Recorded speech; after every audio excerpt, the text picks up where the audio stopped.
What would you do if you found out that your oldest sister was treating your youngest sister like a modern-day slave in secret? Well, unfortunately, that is exactly what is going on in today's first story. But thankfully, this sibling comes up with some cunning revenge to help her younger sister out and destroy her older sister. My sister doesn't want to free her live-in unpaid maid, so I got her fired.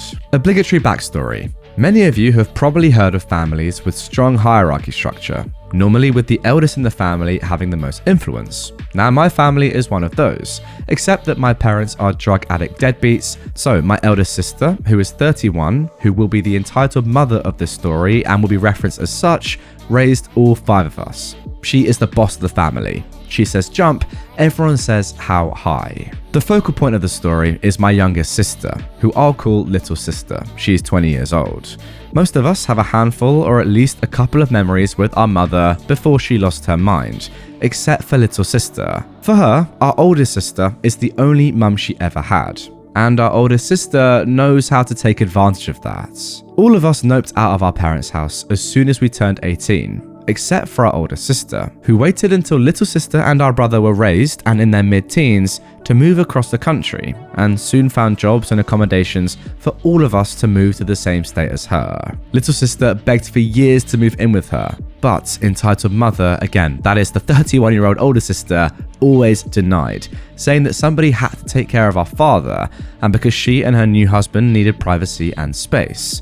That was until entitled mother got pregnant. She got little sister to move in with her, and she's been there for the past 2.5 years, helping out. Now to the story. Entitled father's family, I assume that is entitled mother's husband, wanted to visit for a couple of weeks. So little sister had to stay with me for that time so that they could use her room.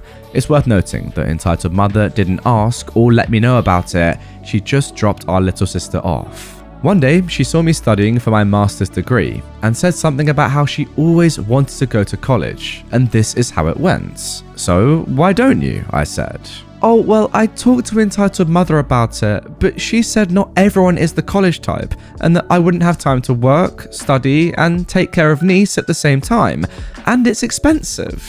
Most people work and study at the same time, and she can put niece in a daycare. I'm sure it wouldn't be that much more expensive than what she's already paying you, but she doesn't pay me. She already gives me food and shelter, and if I need money, I just take a shift at work. And this is how I learned that my sister was not only babysitting, but also cleaning the entire house for free every day. She was only able to work 8 hours per week at her normal job because she was too busy taking care of our niece. Long story short, it took me weeks to convince her to apply to community college, and then more weeks on the actual process. But she finally got confirmation that she would start in September.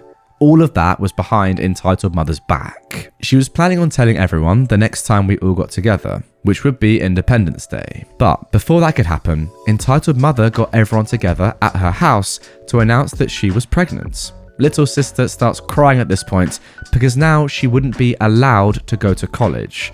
Entitled mother gets deeply hurt and offended that she planned this behind her back. I butt in. Our other siblings butt in. It's just generally a mess. How could you do this to me? Who's going to take care of the babies?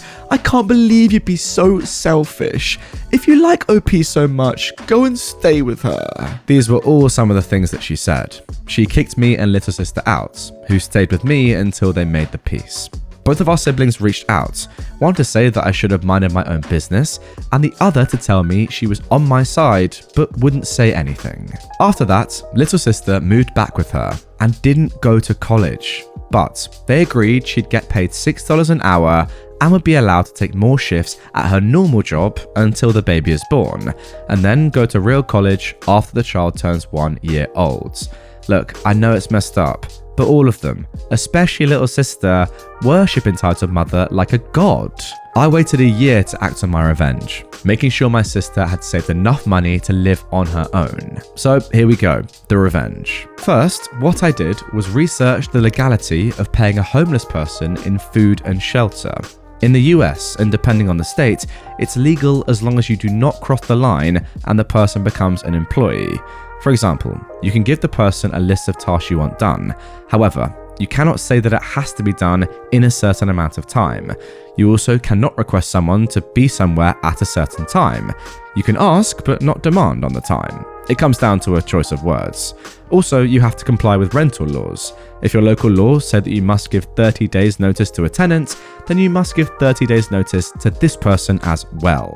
Now, I had proof of all of the situations. Several screenshots of entitled mother admitting to not paying and not allowing little sister to move out or get a job, and also admitting to kicking her out whenever she wanted. All this technicality seemed worthless since nobody would sue her, but that didn't matter. I just wanted to make sure that her boss knew that if she were to be sued, it would be a sure case. Now, entitled mother works for a civil rights attorney's office, so discovering she has a literal modern-day slave would probably get her fired. I could have just created a burner email and sent it all to her boss, but then they would explain to her why she's getting fired, and that would get me and little sister in trouble. So, what did I do? Well, entitled mother was always complaining about one of the bosses on her job that hated her and had tried to get her fired for ages. I went to the company sites, found the woman. Thankfully, she was the only Ashley that worked there. Found her on Instagram and on Facebook. There, she had a post tagging her yoga studio. I went to said studio and created my membership.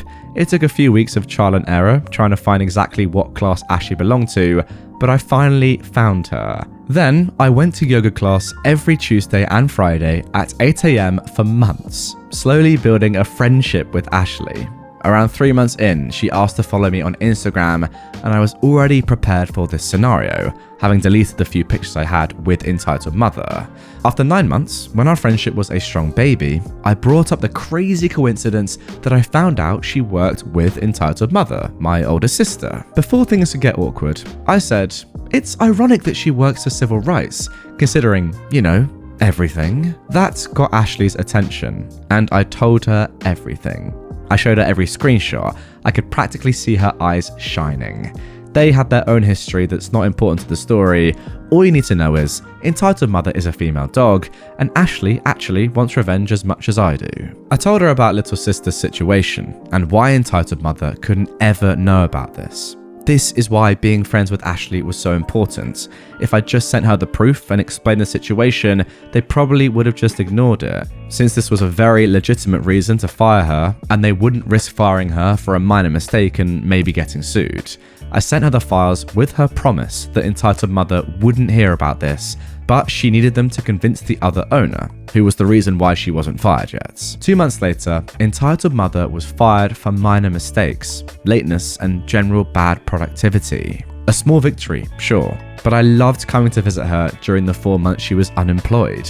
She looked so tired and miserable all the time since she had no money to pay for a babysitter and little sister is away at college, so she actually had to take care of her own children. Moral of the story: check on your siblings. They might be living in a modern slavery arrangement. I mean, honestly, that is genuinely mind-blowing to me. Forcing your youngest sister, who worships you because of, how amazing you might have been earlier in life. And that is fair enough. Fair play to you for raising your other 4 siblings. That's pretty impressive stuff. But forget that. That's done now. Brainwashing her, forcing her to work for you for free, that's crazy. Ruining her hopes and dreams of going to college and living her own life, forcing her to stay and work for you in your house. Unbelievable. How could you do that to another sibling of yours? All I can say is thank God OP found out and is involved in this family and did something about it. Unbelievable that sort of stuff happens in this modern day. The only thing that I'm a little bit confused by is that you did, OP, let the little sister go back to your older sister's house for a period of time. Now, maybe it's easier said than done, but surely you shouldn't have done that because you never know what might have happened there. She's already exploiting her to an unbelievable extent. Could she have gone one step further? You never know. So that's the only thing I'm a little bit not sure about that. The rest of it, yeah, he did amazingly. Great revenge as well. Very important, as you say, to keep it secret, the reason for her firing, so that she didn't realize it was your work, and that meant that your little sister could get out okay. Good stuff. Don't want me to work my notice? Okay, I won't work during my notice. I was working in an organization that was super toxic, so much so that we were a revolving door. Most employees stayed only for a few months. To counter this, our management put a 3 months notice into everyone's contract, including the existing employees. Now, that's not strictly illegal where this happened, but it is very unusual. I believe the idea behind that was to make it harder for the employees to find a job outside, as potential employers didn't usually want to wait for 3 months. However, this didn't work, as most people simply quit and then waited for a month or two before starting their job hunts. I was there for almost 4 years. I needed the money, so I put up with whatever abusive stuff was thrown at me. My boss was a guy we'll call Vince, not his actual name. Now, Vince was not particularly good, but he sometimes respected the fact that I was the most tenured grunt in this organization. Do note that after about 2 years, I was doing a lot of additional work in addition to my official responsibilities, primarily because I was the only one who knew how to do those. Everyone else had already left. This is important for later. Enter Rajesh, also not actual name. Rajesh was poached from a somewhat infamous company and was literally flown in from a different continent. He was brought in to strategically improve our division. This was quite strange given that our division generated most profits. Within months, Rajesh made the environment even more toxic. He pulled Vince's team under him and got Vince fired, and he actively encouraged us grunts to spy on each other. Rajesh also had it out for me from day one. Until today, I don't know why. He started making my life much harder than the others, and this culminated in him taking me aside and telling me that I was not pulling my weight. Now at this point, I was doing quite well in the organization, and I've been doing a lot of additional work critical to our business since only I knew certain systems and processes. See high attrition above. So I was quite angry, and I started looking out for something new. Yeah, I wasn't brave enough to quit and start looking, but I was looking nonetheless. Fortunately, I was able to find a job that was willing to wait the 3 months. So it was my turn to take Rajesh aside and tell him I quit. Boy, Rajesh was fuming. He went from denial, "You can't quit," to negotiation, "What if I give you a raise at the year end?" before acceptance. Thus, I was serving my notice and working away like an honest bee, my usual work and the additional work. At this point, I was called in by HR and told that Rajesh wanted me gone. The insane part was that they wanted me to pay the company for the 2.5 months shortfall in notice. I obviously refused, then went back and checked the initial contract. It turns out that a notice of less than 3 months could only happen through mutual consent, and the initiating party, the company if they wanted me gone sooner, or me if I wanted to leave earlier, had to compensate the other party for the shortfall. So, the next day, I stopped doing almost all of my work. I logged in and logged out my hours and did nothing. I stopped doing any additional work that I'd been doing and started taking it really slow on my primary job responsibilities. Since no one else understood the details of what I did, I knew it would be very hard for Rajesh or HR to prove that I was doing any of this on purpose. Then I sat back with my popcorn. Soon there was a complete meltdown all around. Rajesh would pull me into meetings and scream and try to bully me, and I'd say nothing but smirk in his face. Next, they tried to have someone else learn the additional work I used to do from me so that they could do what I did. Remember I said earlier how I was the only one who knew some of the old systems and processes? Well, now I claimed I didn't really remember any of them, so obviously there could be no handover. Rajesh could do nothing, as none of this had been my responsibility or part of my contract, since the leadership had been only too happy to see me to do this for free. Soon, my workplace turned into a dumpster fire. The HR and Rajesh smartened up and offered to buy out my notice if I cooperated and helped transition my work. I refused. Then, to twist the knife further, I started having meetings with fellow grunts. Remember, everyone was always a newbie, and encouraging them to leave as well. Indirectly, that is. Nothing that could implicate me. HR tried to get me to leave twice more, but I ended up serving the full 3 months. Remember, the mutual consent parts. Honestly, it's like the company forgot that it was made up of people and employees. Because when the people go, the company's nothing. Why do I see so many stories like this? It bemuses me every time and I will never understand it. Oh wow, I've got one comment here that says, "What happened when you left? Did Rajesh get fired?" And OP has replied, no, he ran the division to the ground and got everyone laid off, then left for greener pastures. Last I heard, he was doing very well for himself. That just shows what kind of bloke he is. Embarrassing. Like sacking everyone else off, using everyone else to just, do better for yourself.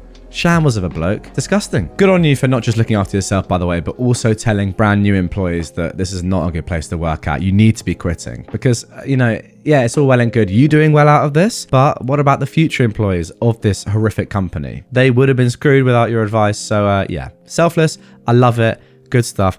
Rajesh, you disgust me. You really do. Anyway, guys, that is going to do it for this one. Really hope you enjoyed it. Before you go, do me a favor. Click on this playlist. It's all my revenge stories in one playlist. If you listen to me in the background or whatever, you're playing a game, chilling, doing homework, in class, whatever, chuck that on. Just listen to them all. Loads of revenge stories, hours and hours worth of content. And yeah, it will just keep on going. You don't even have to click on a new video. It's all there. Simple stuff. Give it a watch.